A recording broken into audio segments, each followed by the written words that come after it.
inversiones que hacemos. Eso es un montón de plata. El ROP crece a una tasa promedio del 15%, digamos, anual, en este caso. El largo plazo y el interés compuesto es una maravilla, ¿verdad? Y tal vez un poquito de ciencia aplicada y conocimiento en inversiones todavía hace crecer todavía más esos temas. El 65% de esos recursos están colocados en el Ministerio de Hacienda.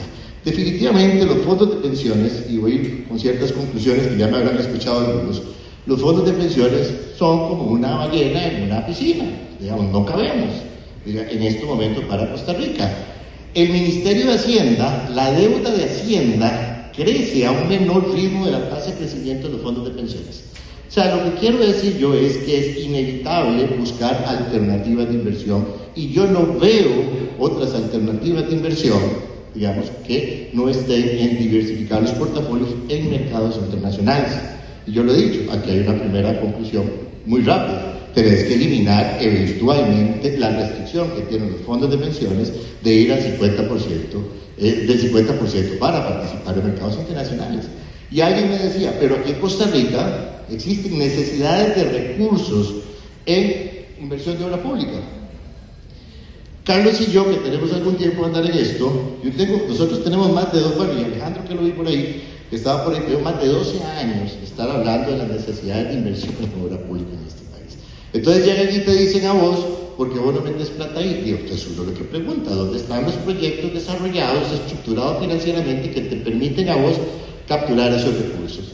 Es decir, tampoco es que se va a financiar toda la obra pública de este país. Sí es importante tener claro que tampoco es que vas a reventar a los fondos de pensiones a un nivel exagerado de obra pública. Las tasas de rentabilidad están ahí generadas otros beneficios económicos que son los encadenamientos, el incremento de la base productiva, como se ha hecho en muchos países. Tampoco estamos nosotros inventando el agua tibia en este caso. Entonces yo por ahí sí veo, por ejemplo, en el caso de IBM, y yo lo que hice para este foro fue leerme el último estudio actuarial de IBM, y esa es mi referencia técnica, ¿verdad? Y creo que es la referencia técnica porque lo hizo la Caja, ¿verdad?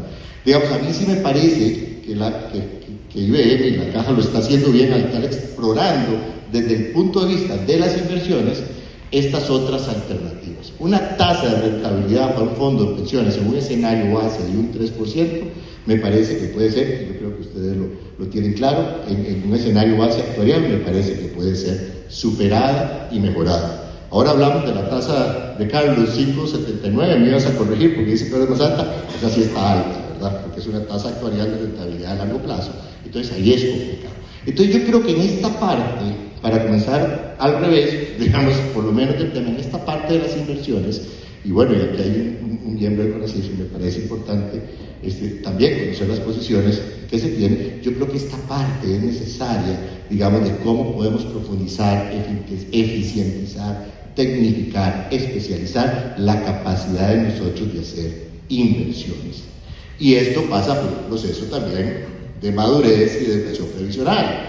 Cada vez que hay volatilidades no podemos salir a pensar que se van a llevar el rock, porque las volatilidades, si Jupema va a mercados internacionales, también las va a tener Jupema, también la va a tener IBM si va a mercados internacionales. La diferencia es que yo la reporto en los estados de resultados y ellos la reportan en patrimonio. Entonces, evidentemente, en el balance, digamos, es así, o sea, las volatilidades afectan, pero al ser inversiones de largo plazo, yo creo que es importante tenerlo claro.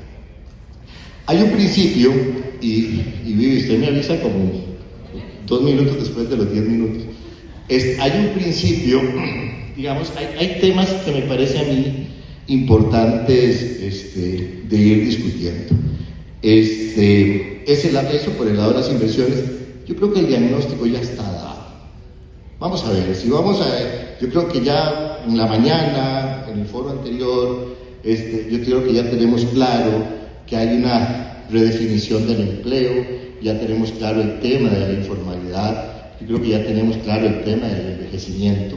Yo creo que ya tenemos claro la baja de la tasa de fecundidad. Yo creo que ese diagnóstico está claro.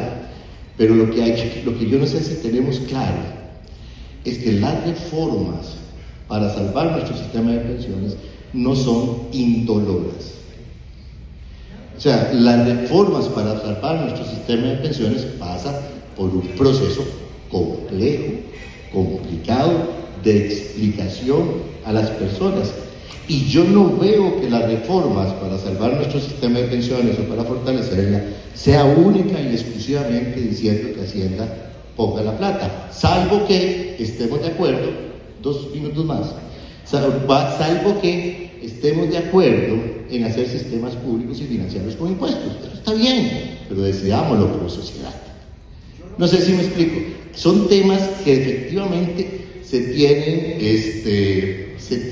definitivamente que abordar. Aquí hay una necesidad, y voy a introducir un concepto que tal vez más adelante podamos desarrollar más, que es el concepto de un verdadero pacto social, de una verdadera articulación social que tiene que ser de carácter técnico, pero que no puede obviar la necesidad del engrase político para que suceda. Porque técnicamente podemos resolver las cosas desde un escritorio. Políticamente, la implementación de eso es complicado. Don Fabio, ya para ir cerrando, me corregirá. En Suecia, que se ha hablado mucho, por lo menos se ha mencionado recientemente sobre la reforma de Suecia, la reforma en Suecia tardó más de 10 años, ¿verdad? Digamos, en el tema de trascender a cuentas nacionales y hacer todo 10 años, total 4 años en el diagnóstico, digamos, y después de ponerse de acuerdo cómo iban a hacer la discusión para comenzar a implementar las reformas.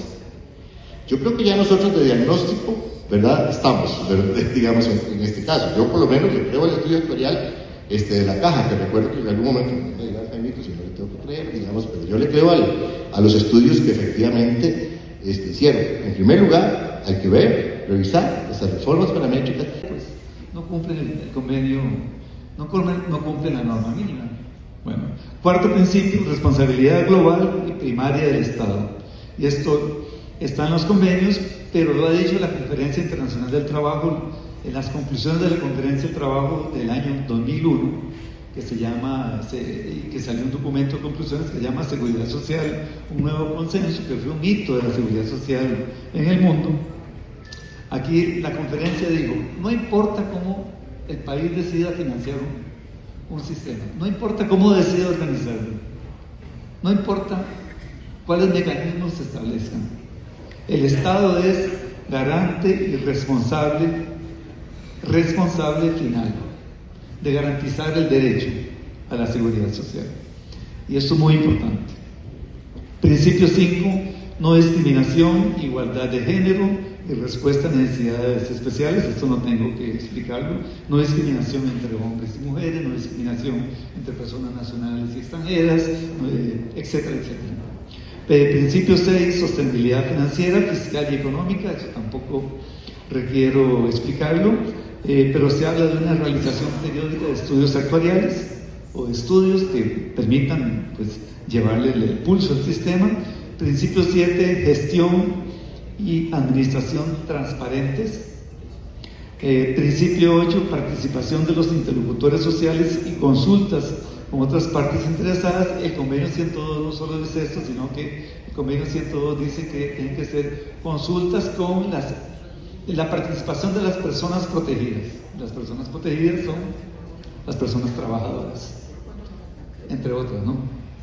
Y entonces esto lleva, por lo tanto, a un modelo de gestión que la OIT, o de gobernanza que la OIT ha promovido a nivel mundial y que es el modelo predominante hoy día, que es el modelo de gestión o de gobernanza tripartita, que es el modelo que tiene Costa Rica, e incluso la comisión de expertos le ha dicho a algunos países, y si no me equivoco también le ha dicho a Costa Rica como observación, que debería garantizarse la participación de las personas protegidas en aquellos órganos cuando las pensiones no las administra el Estado.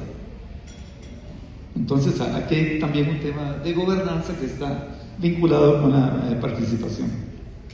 Bueno, y de aquí eso podríamos discutir bastante, porque hay bastante para jalar por este hilo acá. Por ejemplo, eso podría llevar al planteamiento de una representación tripartita en el segundo pilar, por ejemplo. Bueno, hay temas de gobernanza críticos que se pueden derivar hacia mí este principio. Bueno, muchas gracias. Muchas gracias al compañero Fabio Durán. Igualmente, hacer recalque sobre algunos principios que nos ha mencionado esto en los convenios de la OIT, importantísimo. La revisión periódica de las prestaciones, que eso es un tema fundamental ahorita en nuestro país. Y, por supuesto, mantener y fortalecer el esquema solidario. Ahora escucharemos al señor Danilo Montero, quien también nos hablará sobre qué principios no deberían abandonarse en una eventual reforma del régimen del IBEM. Muy buenas tardes. Tal vez voy a abordar el tema de una manera un poco más disruptiva, porque los expertos son ellos, en realidad yo no sé de esto.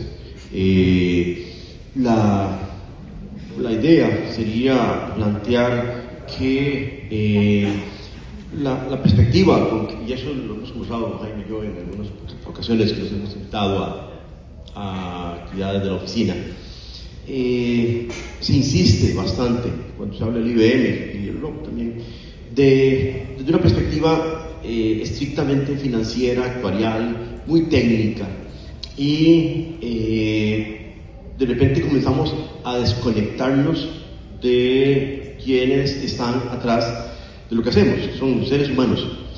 Y nosotros, todos ustedes, los que están aquí, somos menos de un 1%, que más o menos entendemos de lo que estamos hablando. El otro 99%, cuando le hablamos de se agotó el bono demográfico, estamos en capacidad de contarles qué es esa cosa.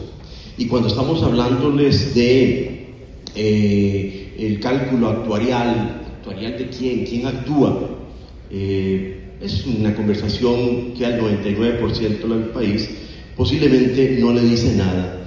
Y quizás nos estamos desconectando un poquito de una pregunta esencial, ¿verdad? Y es que, y tiene que ver mucho con los principios ahora que Fabio mencionaba, y es un poco preguntarle a las personas si se han visualizado en la vejez, elemento que no es menor. Ya ustedes han hablado con mucha propiedad de todas las cosas que se pueden